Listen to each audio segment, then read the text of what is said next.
مراد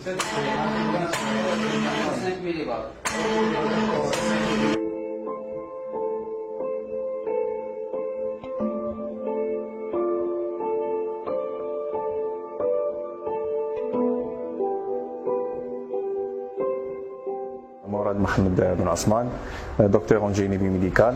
رحنا اليوم هنا par l'appel de la GATEC et en collaboration avec le CDTA et aussi l'université de Tübingen.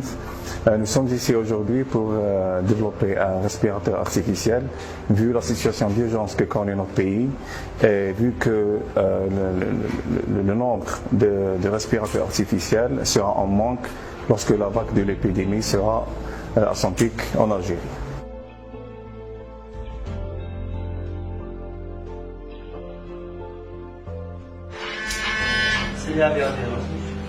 بسم الله الرحمن الرحيم. معكم عبد المؤمن العرفي رئيس مصلحة البحث والتطوير في غاتيك. غاتيك هي شركة مختصة في الكهرباء عموما في الجيني الكتريك، وعندنا فرع التطوير، وهذا فرع التطوير يتكون من 5 فروع: فرع في الميكانيك، وفرع في الإلكترونيك المحمولة، وفرع في الإعلام الآلي. وتعاوننا مع CDTA ومع جامعة عين تيموشنت فجو مختصين في البيوميديكال، وتعاوننا حتى مع مختصين في البلاد مختصين في الريانيماسيون في الإنعاش فادونا بزاف باش يعني اجتمعنا جميعا باش نحققوا هذا الجهاز، هذا تصميم الجهاز يعني حتى باش نكونوا في الصورة اللي حيعاون هذو الناس اللي وقعوا في كورونا، اللي وقعوا في اضطراب تنفسي، يعني حيعاونهم بزاف.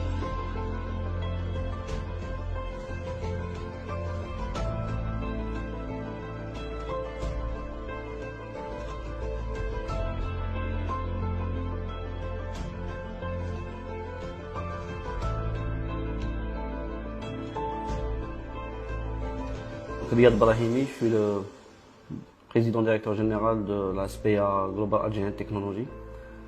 Nous avons décidé le 16 mars au soir de prendre l'initiative en co-développement avec le CDTA du respirateur artificiel à développement 100% algérien. Tous les pays se sont retrouvés à partir de cette date-là, à cause de la situation sanitaire du monde, se retrouvent dans une situation de quasi-embargo. Donc nous avons pris cette initiative. Nous remercions déjà tous les acteurs qui nous ont aidés dans cette démarche, à savoir les universitaires algériens, plus d'une dizaine de réanimateurs, des personnes, des Algériens d'ailleurs dans le monde, dans la diaspora algérienne, et puis tout le monde qui nous aura aidés. Le but, alhamdoulilah, une première étape a été franchie aujourd'hui, à savoir le dispositif, le premier prototype est opérationnel et prêt à être industrialisé. C'est un prototype qui aujourd'hui ne réunit pas, bien évidemment, tout ce qu'un modèle commercial contiendrait, mais qui obéit à cette situation, à la situation dans laquelle nous nous retrouvons aujourd'hui, et qui permettra de gérer des cas d'urgence, des cas un peu moins urgent, et puis il ira au-delà, il permettra même d'aller gérer des personnes qui sont en réanimation.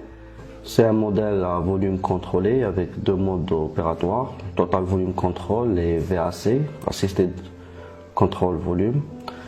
Les médecins réanimateurs agiront comme sur un modèle classique commercial sur les mêmes paramètres, à savoir le temps plateau, la fréquence, le temps d'insufflation, le FiO2, etc.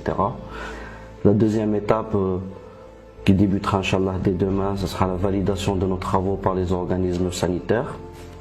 Et puis tout de suite après, passer à l'industrialisation. Donc je remercie déjà le Forum des chefs d'entreprise pour son engagement et son rôle de coordination. Dans la commission d'ailleurs que je préside au sein du Forum Recherche et Développement et Université, nous allons tout de suite entamer une démarche de mobilisation de la totalité de nos membres. Plusieurs se sont d'ores et déjà manifestés avec le soutien de l'État et des organismes de notre chère patrie pour que rapidement nous puissions délivrer des respirateurs d'une façon complètement gratuite à nos hôpitaux, aux patients algériens et aux Algériens d'une façon générale.